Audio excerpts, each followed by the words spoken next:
रुद्र संहिता का जो है वो दूसरा खंड, जिसमें सती के चरित्र का वर्णन किया गया है। प्रयाग में जब शिव महापुराण की कथा व्यास जी सूत जी सुना रहे थे, तो न तभी नारद जी ने पूछा कि ब्रह्मा जी से कि आपके मुख से जो श्री कथा मैं सुन रहा हूँ, और ये सुनकर मुझे सती के बारे में जानने की बहुत ज़्यादा उत्सुकता हो रही है कि देवी सती का जन्म कैसे हुआ।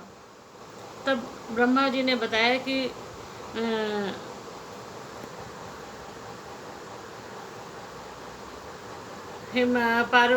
राजा दक्ष की कन्या सती हुई, और फिर हिमालय की कन्या जो है वो पार्वती हुई। फिर भी उन्होंने पूछा कि वो शिव जो है वो महायोगी होने के बाद भी वो गृहस्थ कैसे हो गए। तो उन्होंने बताया कि पार्वती ने जो है घोर तपस्या की, और तपस्या उन्होंने शिव को पति के रूप में प्राप्त करने के लिए की, और पार्वती जी की तपस्या से भगवान भोलेनाथ देवाधिदेव महादेव प्रसन्न हुए और उन्होंने पार्वती का वरण किया, और इसीलिए पार्वती को वरण करने के कारण उनका अर्धनारीश्वर रूप भी है। फिर भी उन्होंने पूछा कि पार्वती ने किस प्रकार तपस्या की, कैसे उनका विवाह हुआ, कामदेव को भस्म कैसे किया, उनके आधे शरीर में पार्वती ने कैसे स्थान पाया। इस सब प्रश्नों का उत्तर जो है नारद जी ने ब्रह्मा जी से कहा कि ये केवल आप ही दे सकते हैं, और मैं आपके श्रीमुख से सुनकर संतुष्ट हो सकता हूँ। तो ब्रह्मा जी ने उनको बताया कि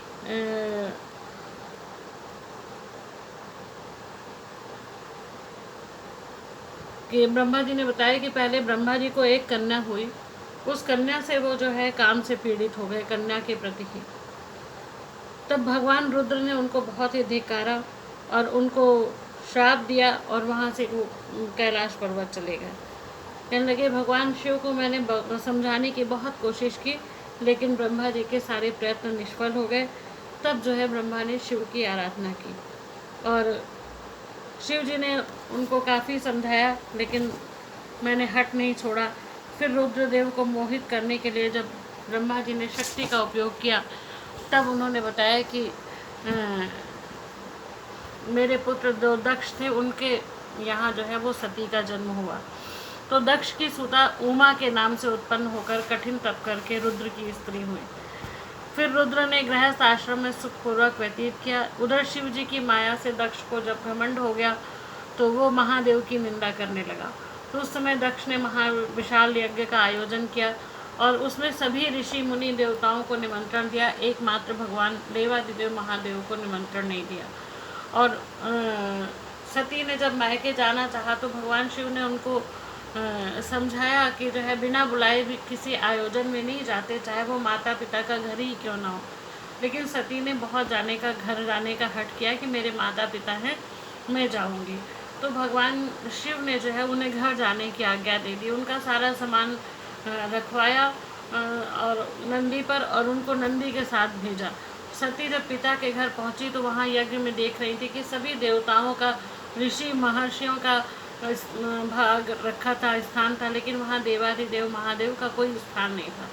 वहाँ पहुँचने पर जब उन्होंने पति की निंदा देखी, तो उनको बर्दाश्त नहीं हुआ, और वो जो है अग्नि कुंड में, यज्ञ कुंड में ही कूदकर उन्होंने जो है अपने प्राणों की आहुति दे दी।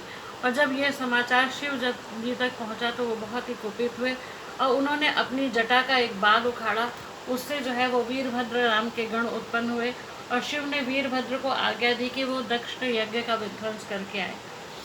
जब वहाँ दक्ष वीरभद्र पहुँचे यज्ञ में, तो उन्होंने यज्ञ का विध्वंस तो किया ही, साथ में दक्ष का सिर काट लिया। अब ये देखकर तो बहुत ही ज़्यादा लोग भगवान शिव से प्रार्थना करने लगे। तो भगवान शिव ने दक्ष को पुनः तो जीवित किया, यज्ञ को पूर्ण कराया, लेकिन इतना करने के बाद शिव जी जो है वो सती के मृत शरीर को उन्होंने गोदी में ले लिया, और वहाँ से लेके वो उसके ऊपर तांडव करने लगे। अब सती के शरीर से जो ज्वाला उत्पन्न हुई, वो पर्वत पर गिरी, अलग अलग पर्वतों पर गिरी।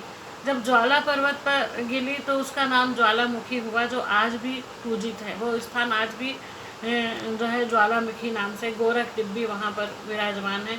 वो स्थान आज भी जीवित है, क्योंकि वहाँ पर सती के अंग से ज्वाला गिरी थी। और सती का दूसरे जन्म में जो है वो हिमाचल की पुत्री के रूप में प्रकट हुई, तो उनका नाम पार्वती हुआ। वहाँ पर फिर उन्होंने कठोर तप किया और देवादिदेव महादेव को प्रसन्न किया। उनकी तपस्या से प्रसन्न होकर भगवान भोलेनाथ ने जो है, तभी सूत जी पूछने लगे ऋषियों से कि ब्रह्मा जी के वचन सुनकर नारद जी ने फिर पूछा। सूत जी कहने लगे कि ब्रह्मा जी के वचन सुनकर नारद जी ने पुनः प्रश्न किया कि सती और शंकर के पवित्र चरित्र को तो आपने सुना दिया, लेकिन सती की उत्पत्ति कैसे हुई, महादेव जी का मन विवाह के लिए तैयार कैसे हुआ, क्योंकि वो तो योगी थे, फिर उन्होंने दक्ष से नाराज होकर देह कैसे त्याग दिया, फिर तप, विवाह, काम नाश, ये सब मुझे विस्तार पूर्वक कहें। इस पर जो है भगवान शिव को उन्होंने बताया कि वो निर्गुण, निर्विकल्प और निर्विकारी दिव्य थे। उमा से विवाह करने के लिए वे सगुण और शक्तिमान रूप उन्होंने धारण किया, तो उनके बाएं अंग से ब्रह्मा जी उत्पन्न हुए भगवान शिव के, और दाएं अंग से विष्णु उत्पन्न हुए। तभी से भगवान सदाशिव जो है वो ब्रह्मा, विष्णु और रुद्र सृष्टि के पालन करता और सृष्टि के उत्पन्न करता और सृष्टि के संहार करता के रूप में विख्यात हुए। तभी उन्होंने कहा कि जब मैं सुर असुर सहित मनुष्यों की रचना करने लगा, तो मैंने उसमें सभी जातियों का निर्माण किया। मरीच, अत्रि, पुलह, पुलस्त, अंगिरा, क्रतु, वशिष्ठ, नारद, दक्ष, भृगु की उत्पत्ति मैंने ही की, जो मेरे मानस पुत्र कहलाए थे। इसके पश्चात जब मन में माया का मोह उत्पन्न होने लगा, तो एक अत्यंत सुंदर नारी प्रकट हुई, जिसका नाम संध्या रखा। वो दिन में क्षीण हो जाती थी, लेकिन रात में उसका रूप जो है वो सुंदर सौंदर्य से भर जाता था।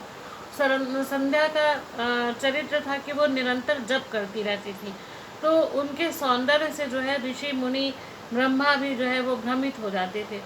एक बार उनके स्वरूप को देखकर मनोहर रूप वाला पुरुष प्रकट हुआ, जो अत्यंत सुंदर था।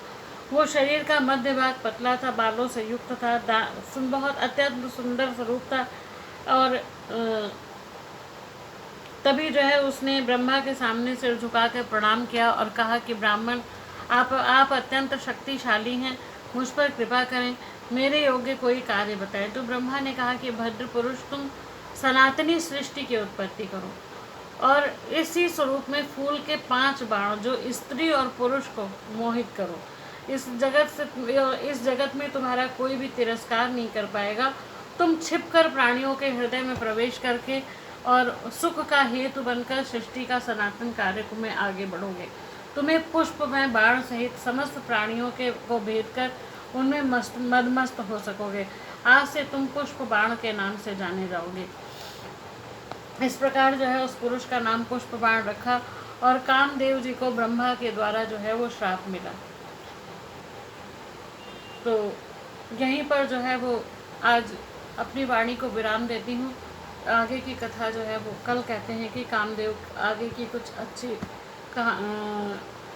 जो है शिव पुराण के कुछ कथांश जो है वो आपको कल बताती हूँ। आज के लिए इतना ही बहुत है। तो